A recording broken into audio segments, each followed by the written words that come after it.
Sejam bem-vindos a mais um programa da Prime TV. Obrigado, telespectador, pela tua audiência. Obrigado por esse encontro semanal que nós temos no programa da Prime para falar sobre negócios e para falar sobre carreira. Eu tenho hoje a satisfação de receber o Jorge Luiz de Lima. O Jorge é CEO e conselheiro da Hold da Senco Partners. Jorge, primeiro, obrigado por ter aceito o convite, aberto um espaço na tua agenda. Aí sei que ela é uma agenda concorrida e hoje está aqui me ajudando a fazer mais um programa da Prime. Seja bem-vindo. Muito obrigado.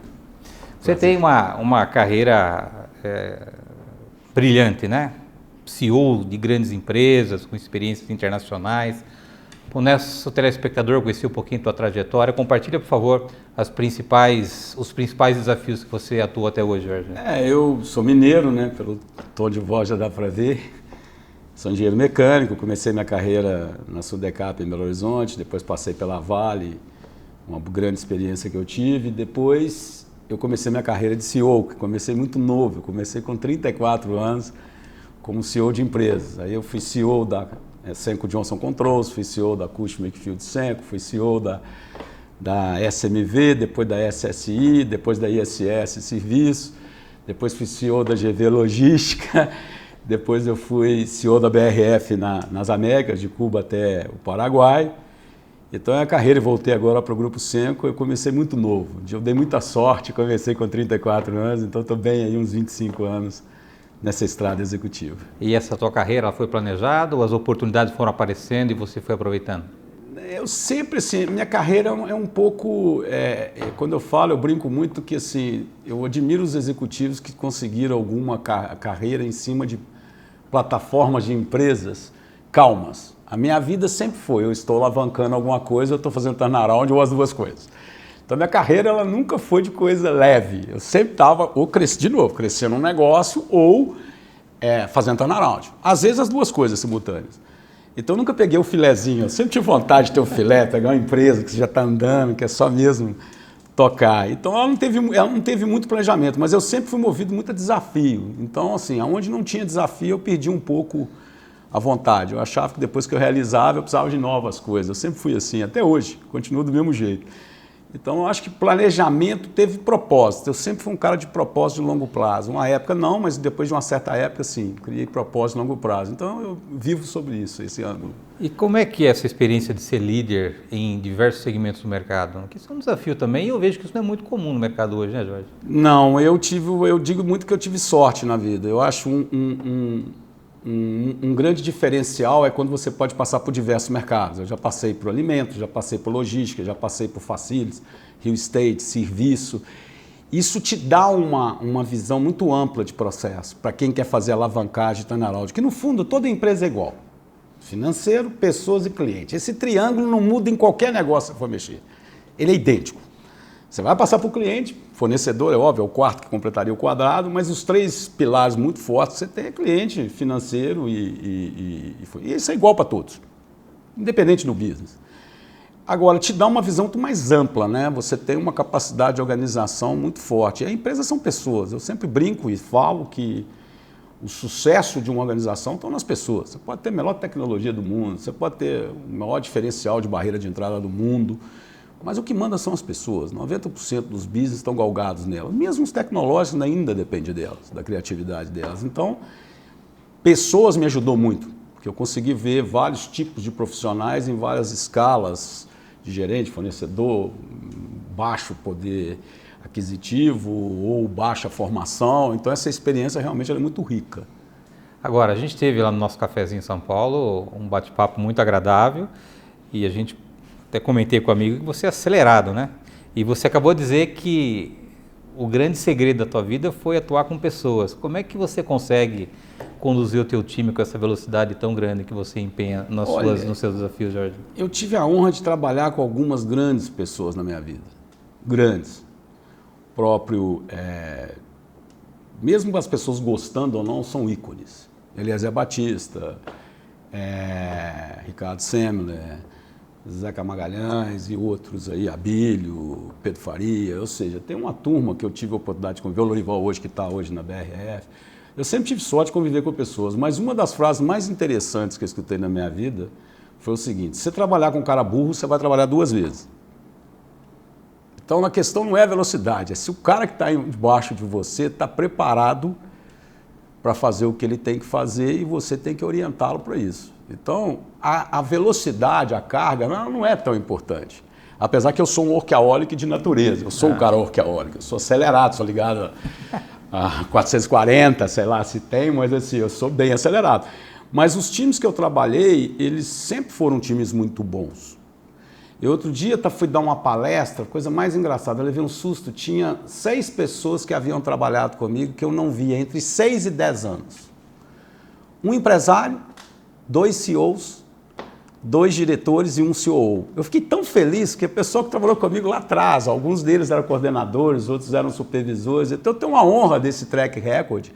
Então eu acho que o problema não sou eu, o problema é ter essa metodologia. É que você tem que preparar as pessoas. Eu acho que talvez a gente perca muito tempo em cobrar do que preparar. Então, todo executivo hoje ele precisa gastar um tempo para preparar o time dele. Aí a velocidade eles acompanham. E não é o tamanho, a hora, a carga horária, isso para mim eu não acredito. É realmente estar preparado para executar aquilo que você desenhou junto com o conselho, junto com o acionista, controlador, o que for, e fazer com que aquilo dê certo. Então é muito mais um fator motivacional e aí pegar as habilidades das pessoas. Também nós temos mania de querer que as pessoas tenham uma coisa que às vezes elas não têm. Não adianta você inventar uma coisa. Eu brinco muito o seguinte, você não forma líder.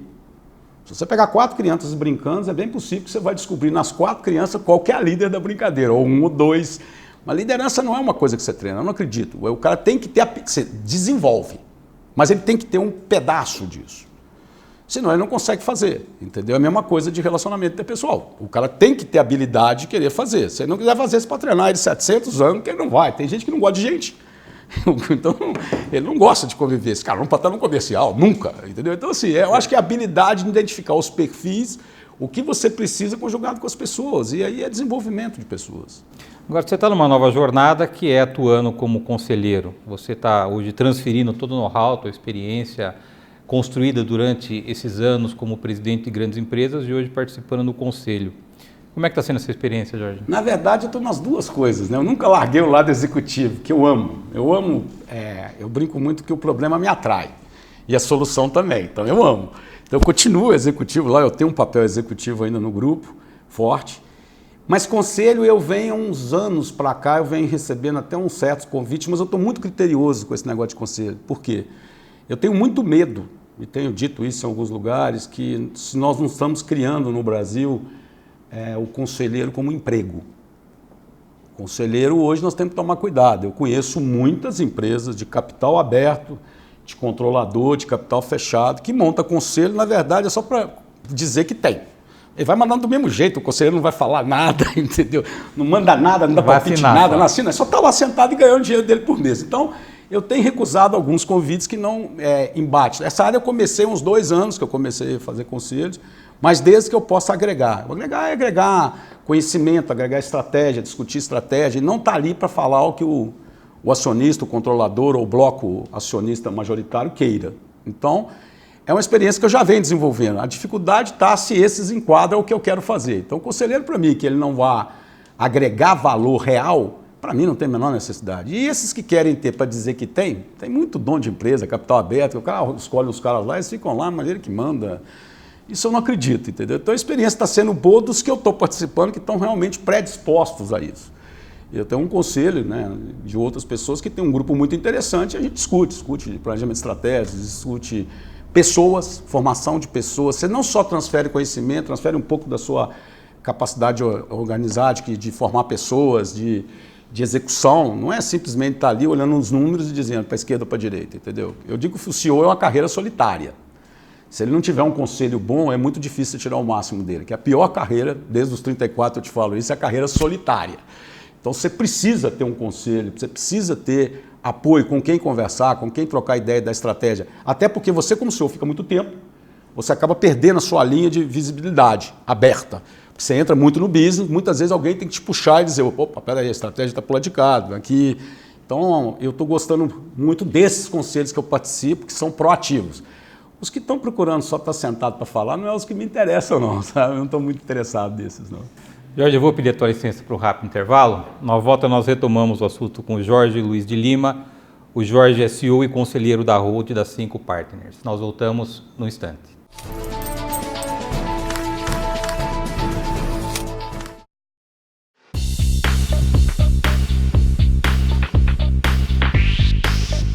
Está em alta falarmos sobre profissionalização de empresas familiares.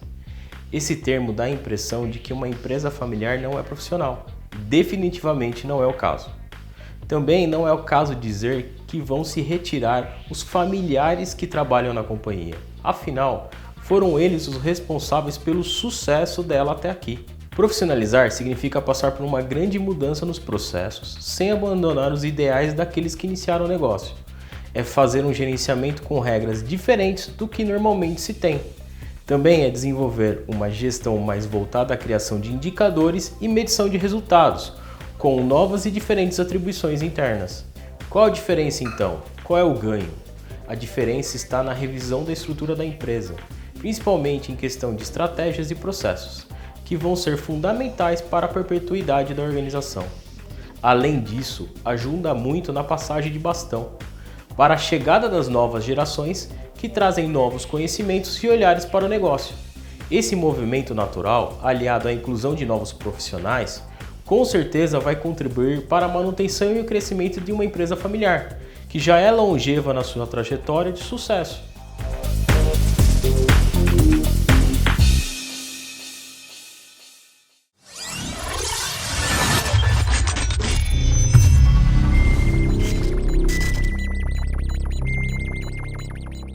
O Hospital Unimed Unidade Anchieta cresceu para atender você e a sua família com mais qualidade, conforto e segurança. Agora são cerca de 6.000 metros quadrados de área construída. Os leitos de UTI mais do que dobraram e os de internação triplicaram. Além disso, o Hospital Unimed Unidade Anchieta oferece uma equipe altamente qualificada e equipamentos de última geração. Unimed Jundiaí. Cuidar de você. Esse é o plano. Acesse o nosso site unimedjundiaí.com.br.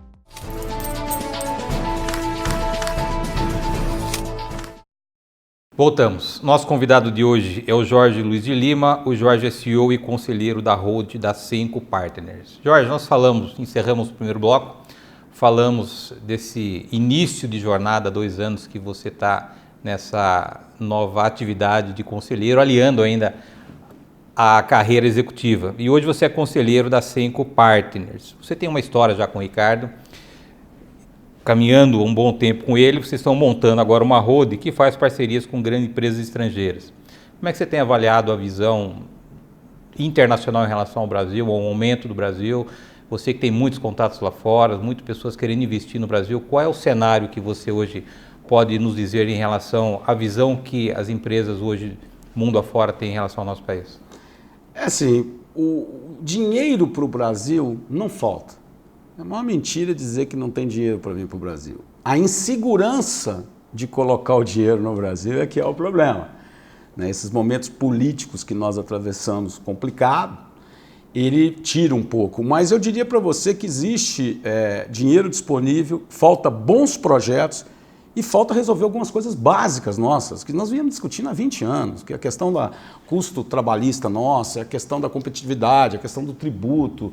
Ou seja, ou nós partimos para uma real reformas necessárias, partimos para elas com seriedade, não o que a gente está fazendo, né? E eu brincava outro dia, né? Se cada reforma demorar 10 meses, nós precisamos de umas 5, nós vamos demorar 5 anos, né? Então, assim, não dá. O que eu posso te garantir é que a conversa que nós estamos tendo com os investidores internacionais são muito boas, em diversos segmentos. Hoje você tem segmentos que estão recebendo muito aporte no Brasil, como educação, como saúde, como infra, voltou.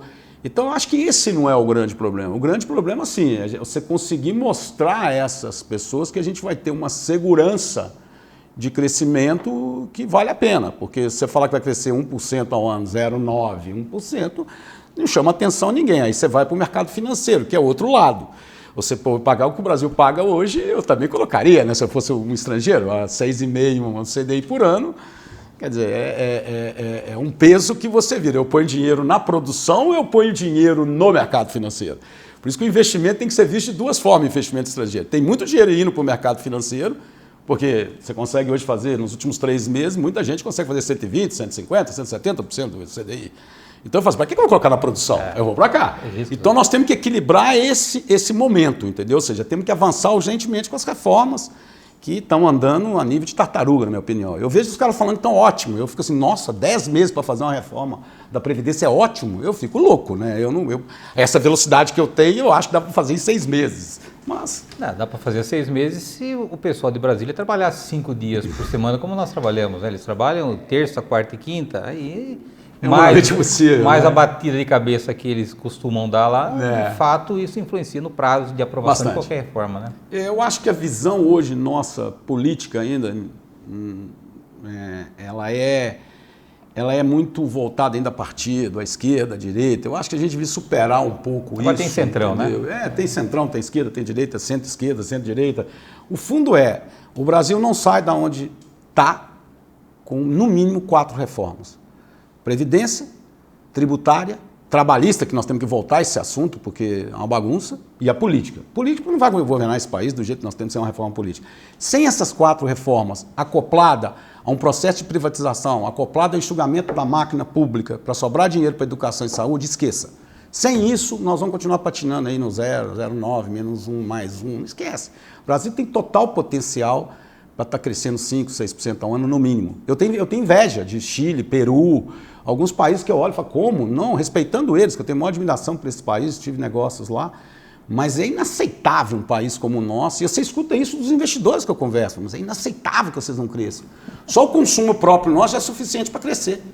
A gente não consegue nem mover consumo mais, então é um negócio de ter que colocar na cabeça, em uma cobrança forte do meio político, de avançar nas reformas.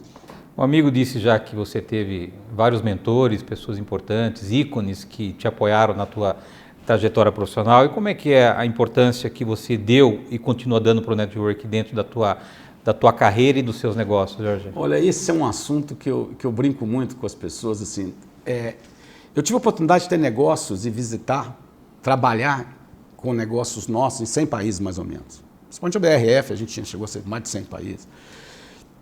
E cada vez que eu fazia negócio com os países, eu tentava entender a cultura dele. Até do momento que eu fiquei de Cuba ao Paraguai, esses eu investi mais tempo ainda. Fora os outros que eu visitava, porque eu tinha um supply comigo e acabava tendo que viajar. E eu dizia o seguinte, nós somos um povo extremamente especiais. Ninguém é melhor que o brasileiro para serviço. Ninguém é melhor que o brasileiro para o serviço. Esquece. Você pode tentar em qualquer lugar do mundo, atendimento de hotel, atendimento de hotéis, atendimento de restaurantes, de serviços, ninguém é melhor que o brasileiro para fazer. Mas não é mesmo. Talvez faça no Japão, é muito bom, é muito bom. Já estive lá 3 meses, realmente. Mas assim, o brasileiro, ele nasceu para servir. Ele tem aquele prazer em servir. Então, isso é um ponto extremamente positivo. Aí vem um ponto negativo.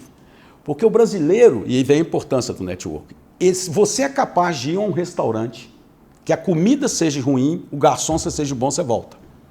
O contrário não é verdadeiro. Se a comida for boa e o garçom for péssimo, você não volta. Então nós temos uma empatia para fazer negócio que ela é completamente emocional. Então o relacionamento em todos os níveis, seja no nível de coordenador, no nível de gerente de comercial, no nível de executivo, você movimenta esse país em cima de um network. Se você não tem network, dificilmente se alavanca alguma coisa. Se você vê as grandes vendas dos meninos novos que fazem startup, eles têm uma capacidade de relacionamento de network que consegue captar o dinheiro que eles querem. Eu fico brincando aí, tem empresas como a Loft, que foi montada outro dia com os meninos que eu cheguei a conhecer, talentos novos, já captaram aí, estão valendo quase 1,2 bi, já captaram não sei quantos milhões. Então assim, hoje o network, ele passa a ser, ele é inerente à questão de negócios no Brasil. E com essa experiência te facilita muito fora do Brasil. Porque eles não estão acostumados com esse jeito nosso. Entendeu? Eu brinquei que eu morava na Argentina, adoro a Argentina, adoro os argentinos. Eu acho que eu brinco muito, tem muita gente que fala da Argentina, eu adoro. Na Argentina, se você chegar num restaurante e falar assim, garçom, vem cá, e fala, não, eu estou ocupado, eu não vou. Eu olhava aqui e falava, não é minha cultura, entendeu? Então você passa por esse processo. Então, para mim, network hoje deveria ser, inclusive, matéria de escola. Aí eu volto a você, tem pessoas que precisam desenvolver isso. Tem gente que não vai dar certo, aí você põe ele em outra carreira. Mas deveria ser matéria de escola, deveria ser matérias que você tem que trabalhar as pessoas nesse cunho, porque ele é super importante. E por que você acha que o network ele é pouco conhecido, pouco desenvolvido no Brasil de uma maneira técnica, científica, né? Uma coisa é você criar relacionamento de uma maneira estabelecendo contatos, como a grande maioria de nós fazemos, outra coisa é você conhecer a ciência e traduzir essa ciência num processo para, de fato, trazer resultado na construção e no desenvolvimento de negócio através de relacionamento. Como é que você avalia hoje essa questão da falta da disseminação do network no Brasil? É simples para mim. Primeiro que nós misturamos network com lobby. Tem muita gente que mistura as duas coisas. Você acha que fazer network é fazer lobby. Depois a gente confunde network com puxa-saquismo. Não vou ficar em cima do cara, eu vou fazer isso, isso é um jogo de interesse. Entendeu? Então, assim, já tem uma visão distorcida quando você fala e vai formar time. Não, mas eu não vou ficar em cima do cara, eu não vou fazer amizade, ele vai achar que eu estou fazendo amizade para fazer negócio. Eu prefiro fazer negócio com amigos do que com desconhecidos. Eu prefiro. Entendeu? Então, assim, eu acho que existe uma falta de conhecimento do que é network. E eu brincava muito, assim, todas as empresas que eu passei, a área comercial, que são todas iguais, independente do produto que você tiver, eu colocava 5 frases que não valia na mesa. Não vale dizer que ele fez concorrência só para testar. Não vale dizer que ele é bandido. Não vale dizer que ele é corrupto. Não vale dizer isso, porque você diminuía a desculpa, porque as desculpas são as mesmas. Independente do segmento, qualquer comercial vai te dar a mesma desculpa por que não realizou alguma coisa naquele cenário. E quando eu dizia, mas está faltando conhecimento do cliente. Então o network não é fazer amizade só. O network é muito mais que isso. O network é você entender a necessidade do cliente. Entendeu? E muitas vezes você não faz isso. Eu vou lá participar de bid. Participar de bid, concorrência. Isso para mim não altera em nada. Agora, desenvolver e entender o cliente, você precisa do network. Entendeu? Então não é aquela visão de relacionamento, tomar vinho, fazer um encontro, não. É criar um relacionamento que você possa entender a necessidade do cliente e transformar aquilo numa coisa boa para os dois. Porque não existe coisa boa que não seja para os dois. Apesar dessa frase ser muito parceria, questão e todo. Mas é a verdade, eu tenho que ganhar dinheiro e você também. Então nós temos que achar esse ponto de equilíbrio. Quanto mais eu conheço a sua necessidade, mais fácil eu vou conseguir fazer o equilíbrio. Ou mais fácil eu vou inovar também. E network é para isso, mas o network no Brasil ficou um negócio meio assim, é amizade, é tomar vinho. Não, eu fui no evento dele. Não, você foi no evento dele, mas ele não... Entendeu? É uma coisa muito mais abrangente que não é tratada também nas escolas. Eu já fui conselheiro já fui professor de universidade, MBA, e eu falava, a gente não trata isso com as pessoas. E aí tem pessoas que sabem fazer isso, querem fazer isso, e tem pessoas que não querem fazer isso e também não vão fazer. Mas dificilmente você vê algum business de sucesso que ele não tem um forte network envolvido. Novidade é que a Prime lançou recentemente a primeira certificação de network profissional no Brasil, com o sentido de apoiar, de fato, as empresas e os profissionais que precisam entender mais essa ciência para trazer resultado nos seus negócios. Estamos encerrando o programa, tenho 2 minutos, Jorge. Olhar para a tua história, para a tua carreira, qual é o legado que você tem construído, o filho já está com o mesmo DNA do pai voando também aí, se olhar para trás, o que você vê como caminho que você trilhou e história que você está deixando? Olha, é muito rápido, assim, meu filho é diferente, né, porque eu sou executivão, eu sou um homem de missão, meu filho é de visão, ele montou a Targos Energia e está voando como empresário, eu acho que ele saiu melhorado, sabe? O DNA foi melhorado. Eu diria para você o seguinte, eu acho que quando eu olho para trás, eu tenho sempre 3 coisas que eu tenho honra em ter construído na minha carreira. Acertei, errei, como todo executivo, mas tem 3 pilares que eu diria para você muito rapidamente que são o que me faz dormir tranquilo. Um foi a questão ética, é possível você ser um executivo fazendo as coisas certas, e tive a coragem no momento que eu precisei de sair de empresas que não faziam as coisas certas. Essa coragem sempre eu tive. Então a primeira honra que eu tenho é de dizer onde eu tive, eu entreguei. A segunda honra que eu tive é que se eu olhar a minha carreira para trás, por onde eu passei, eu também provei que é possível você tratar as pessoas bem, elas serem felizes e você dar resultado. Isso é outra característica que eu tenho. E por último, é o lado social. Eu acho também que é possível você ganhar dinheiro, entregar o que o acionista quer, que o controlador quer, fazendo com que o empregado seja feliz e que você respeite a comunidade que está em volta de você. Então essa para mim é o meu track record. Então isso que eu gosto, que eu olho para trás, eu acho que eu fiz bem. É lógico que nesse caminho vai ter erros e acertos, mas o fruto geral de ganho é esse para mim. Obrigado, uma honra tê-lo aqui. O programa está sempre à disposição, sempre que alguém quiser compartilhar as novidades, o convite é permanente, Jorge. Obrigado. Muito obrigado por ter me escutado. Obrigado, telespectador, por estar conosco mais um programa da Prime TV. Lembrando que o programa inédito vai ao ar toda terça-feira, 9h30 da noite. Eu espero vocês na próxima semana. Até lá.